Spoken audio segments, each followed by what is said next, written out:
on this channel, we only give you updates that concerns Chelsea and Chelsea alone. Guys, welcome back to another segment. You know the way we normally do it now. We are always there to give you guys updates that concerns Chelsea and Chelsea alone. Wow, what a fresh Monday. We like call it morning on afternoon. It's afternoon already, yeah?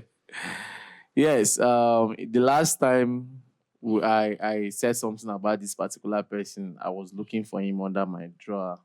But finally, we have seen him. Lost and found. Lost and he has been found finally. I'm talking about the welcoming, the announcing, everything you can think of our coach, Enzo Maresca. You're welcome to Chelsea. Welcome to Chelsea, Enzo Maresca. See, there's one thing I noticed. This coach is one coach that Chelsea fans, I don't know, they don't hate him. They are just like... in the middle. They are just like this. Let's see what he's going to do. They are not like, why do you have to bring Enzo Maresca? They are not like, why do you have to bring this person? We don't need this. We don't. Unlike Pochettino, normally when Pochettino wanted to come to Chelsea, I bet you some Chelsea fans were not happy with that deal. But what can we do? We are just like, okay, fine. Let's give him that try. But Maresca coming was like, well, let's see how it goes. They started doing a lot of comparison that Pep Guardiola did not just come out and start becoming a good world-class coach, that he started from somewhere, that we should give Maresca that chance. The question is, will Chelsea fans be patient enough for this guy? Because I heard some few things he said. In short, let me read the message out. Okay. What he said to the fans. He said that just trust in the process. Trust the idea. Be behind the team. For sure, we are going to enjoy the journey. Like at every club, for every manager, it will not be easy. Listen, he said, it will not be easy. Because nothing is easy. But for sure, we are going to enjoy our journey. That is why I ask you guys again, will you people be patient with this man? Are we going to be patient? Dave, trust the process. The same word Poch said, trust the process. Potter said, trust the process. But at least one of the problems of Pochettino and Potter was that they promised us trophy. They say we are. Are you sure that Potter promised us trophy? Potter said we should trust the process. The issue with Graham Potter, I would say, is like most Chelsea fans, including me, I never fancied an English coach. Yeah, that's me. And so that one is true. So it didn't even work for us, and it didn't work for me too.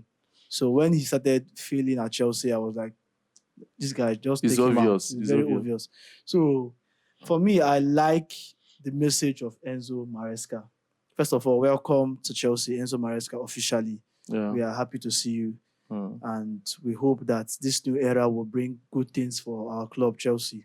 Yeah. If there is one thing I can pick from Enzo Maresca's arrival, is that he said he's going to improve the players because he has seen that the squad is a talented squad already.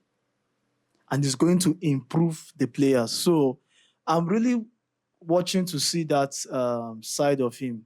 I want to see what he's going to do with these players because we had a lot of talent. In fact, we have talents. Exactly, a lot of them. Not perform very well last season. Number one, which is I will mention, is the Mudryk, and I'm expecting to see what he will really bring out of Mykhailo Mudryk because he said he's here to improve the players, and already he has given us this notion that okay, it's not going to be easy, but we should just trust the process of which he put it. Yeah, that is where No, at least not a promise. He no promise us. You understand? Yeah. But he has given us that. He's given us the clearance fact that we're going to enjoy the journey.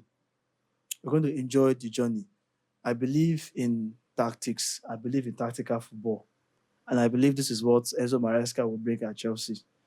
And another thing I can pick from his speech is that he said that we are going to be aggressive on and off the ball. That means He said that whether Chelsea is with the ball or they are not without, or they are without the ball, that there's going to be high pressing. That's what they're going to clamor for the ball. Yeah. So for me, that is one thing I'm looking forward to seeing, because that was one of the major things Chelsea lacked last season. When Chelsea is without the ball, you see that weakness. They're not even trying to get especially the ball from back. the second half. From the second half, most of the times last season. So I'm also looking forward to seeing that. So good one from Enzo Maresca. Welcome to Chelsea. Wow. Are we going to be patient? For me, I'll be patient with this guy, because it doesn't make any sense that if anything happens, anything bad happens, we want to think of sacking another coach again. Some people want to prove their self that, we said this guy is not good, he's not good enough. He is the best out of the options that they gave to us. Yeah. As far as I'm concerned, he is the best. I hope you're not trying to buy some PROs. I'm not. People will say I'm beginning to hype this guy now. But I just like what I have studied about Enzo Maresca. Mm-hmm. I like his kind of tactical approach to football. And let's not forget, people write this off a lot of times, but it's important to know that when a coach has served under bigger coaches, there is a tendency that there is something that he's bringing or that he has taken from those people. Yes, he said he will initiate into his game. Mm.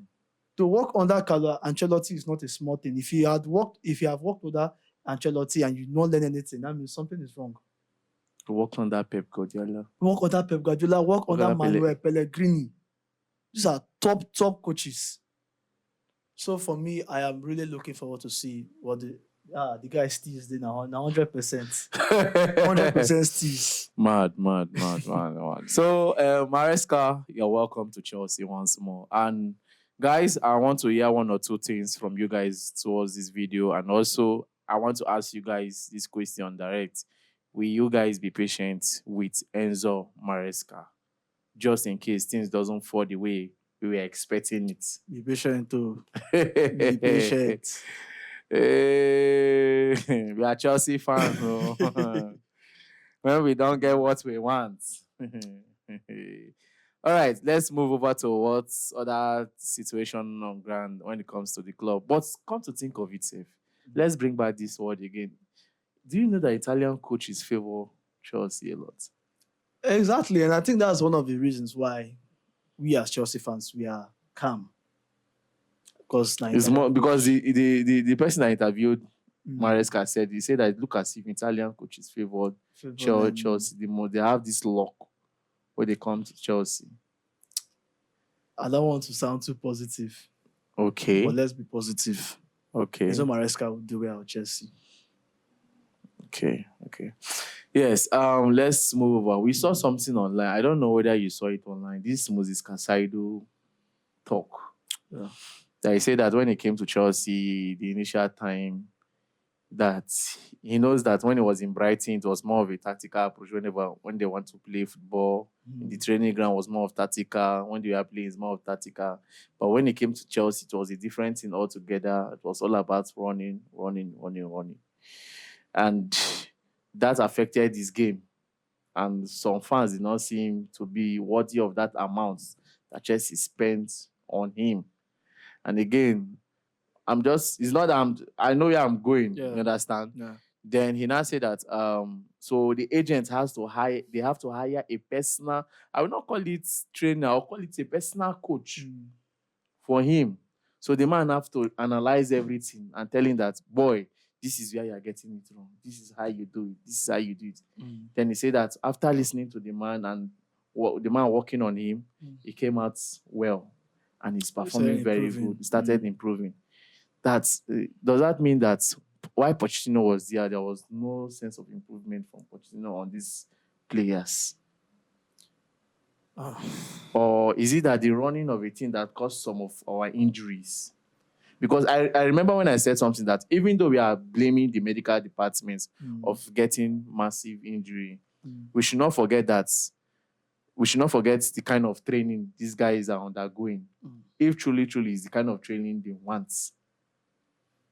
Well, the thing is that I will not scrap out Pochettino's own tactics in football. Ideology, yeah. Every coach has their own ideology or tactics that they believe works for them. And Chelsea is not the first club that Pochettino has coached. Yes. So while we are talking about this, let's be careful in terms of writing off Pochettino's training philosophy. Of course, Caicedo was not the only player that ran last season. I don't know if you're getting where I'm going to now. Yes. So I don't know, for him just, saying that it was all about running and probably affected him because he was not used to it as a player. Personally affected him. But he should not just put it that, okay, the running was the reason why most of the players are just... No, me, I just said it. Me, I said, not him saying it. For me, I just feel like one of the major things that made Caicedo not perform well when he first started at Chelsea was that fee. It was a huge load on his neck. You are playing for Chelsea and you are the most expensive player on the British record history. What do you expect? What do you expect? Even if you're not a striker, people will be expecting you to even score goals. So for me, I think that was one of the major things that brought him down. But it was a good thing that he hired somebody to evaluate his game. It was a good step from him, that his agent hired somebody to help him to evaluate his game. And obviously, we saw the improvements during the latter parts of the season. So I think it's something that maybe any other player can emulate. Example, Mudryk. Bam. Example, Mudryk. Yeah. Mudryk, because I know that definitely if anybody should come out and say, okay, should Chelsea sell Mudryk or should Chelsea loan out Mudryk or should Chelsea get rid of Mudryk, we'll say no, keep him. Why are we saying that Chelsea should keep Mudryk? Because we believe so much on the potential of this guy. If you go and watch some of Mudryk's training clips at Chelsea, you will see something that you say, but why is this boy not implementing the same thing that he's doing on the training ground, on the pitch? It's funny, but it's not funny. Yeah. So at the same time, I'll say, okay, let's Mudryk can actually emulate what Caicedo has done. Evaluate your performances on the games, and they should advise you on how you can improve in the game. One of the major problems I've seen about Mudryk, I will say it here, is that he doesn't really know what to do when he's with the ball. That match awareness. Yes. What to do when you are with the ball. He's not aware of his surroundings and what to do with the ball. So I think maybe somewhere that like this same guy that Caicedo hired now, if you can get somebody from Mudryk like that, you can be able to teach him that. And also, thank God, Maresca. Yeah. So let's see what Maresca can get out of him. You understand? And what I love is that Maresca said something. He said he knows everybody. He has been watching them for the past 3 weeks. 2 to 3 weeks. He has been watching a lot of games, so he knows everybody. I'm excited. That means he's not in a hurry to start telling us that he's going to win Premier League. But this one that he said Sanchez is number one. I don't understand though. He said, did you hear it in the interview? Abi, maybe let's watch and see. Did you hear him say Sanchez or mention any player, specify any player? No, this one is special. He has to train with them and know their strengths, know their weakness. You understand? Maybe he's a big fan of Sanchez. Does not give us that room that Sanchez would be fine. He said it does not mean that we saw it somewhere where he said it. Because one thing with all these transfer talks about is it comes with a lot of rumors, speculations. Yeah. So we should just be careful of what we spit out to people. Then this other guy, Renato Viega, medical is going on today. And after today, he's going to sign a deal that will be valid till 2032. 2032. Renato Viega. That was like, should I say 8 years plus today? Yeah. But I thought Chelsea had reduced the amount of contract they give to players. Don't worry. Let them do what they want to do. As far as they are saving their head, also saving the book, man. So we move. Renato, once he's done with the medical, he'll be unveiled officially as a new Chelsea player. And also, I saw somewhere, I don't know how clarified, how confirmed it is, that Manchester United appreciates Ben Chilwell. Power. So I can't really tell. I won't go into that. I won't go deep into that information. Okay. You understand? It's just one of those information you just breathe in and breeze out. I will not use it as a clickbait for people. No, I won't do that. But moving forward, let me take this as the last one. Nico Williams. Do you know that Chelsea still appreciates that player? Chelsea still want to sign that player. Who would not want to sign Nico Williams? But the only problem right now is the wages. How many £1,000 is he even requesting for? It's the wages. But for me, I know that somebody like Nico Williams, even though if Chelsea should sign him right now, they should be preparing like 200 to 50. But Chelsea now, I don't know, maybe they are preparing like 150, 170 for him. You understand? For me, I don't know. It just sounds, what I'm about to say might sound very silly because it might affect some players. I would say Nico Williams is one of the hottest prospects now in football. And for those of you that are watching the Euros, this one is not about somebody just doing very well in a tournament. Nico is a good player. Did very well. He did very well in the La Liga last season. Bruv, Nico is a wonderful player. He will affect anything.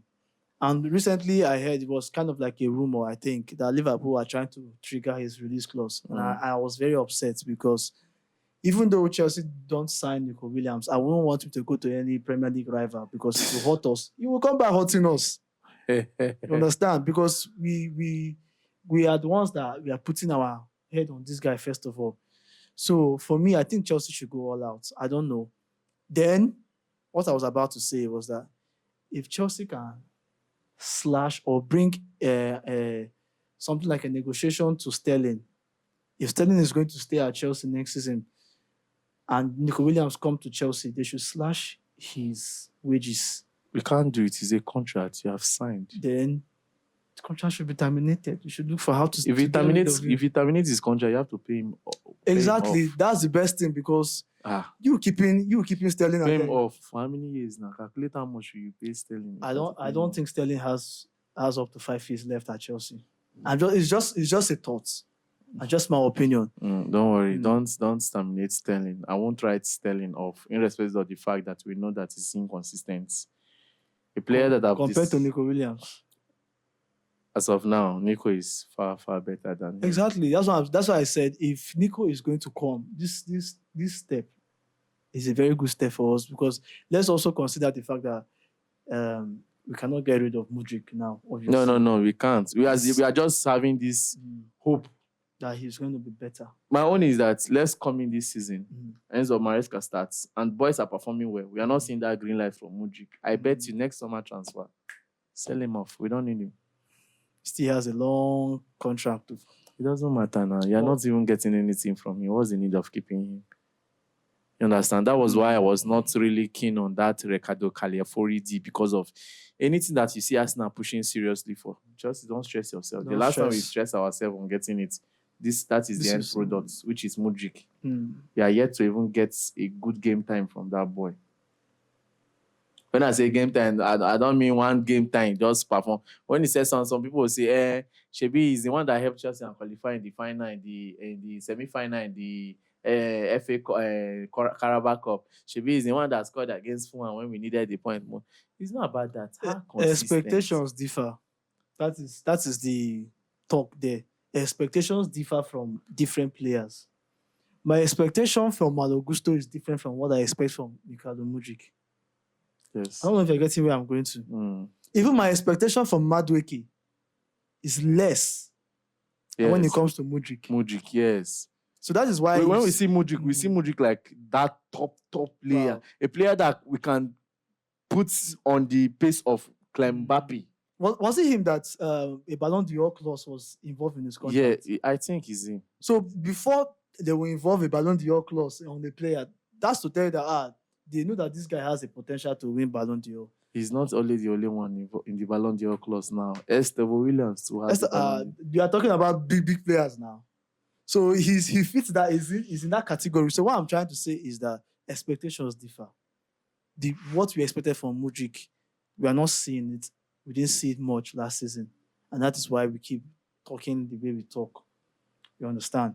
And for someone that is wearing the number 10 jersey, we've had stars who wore the number 10 and they perform very well. The likes of Joko, the likes of Eden Hazard, the likes of Juan Mata, even Pulisic, with the little that Pulisic played for Chelsea. Apart from the injury messed him up. Pulisic was a very good player.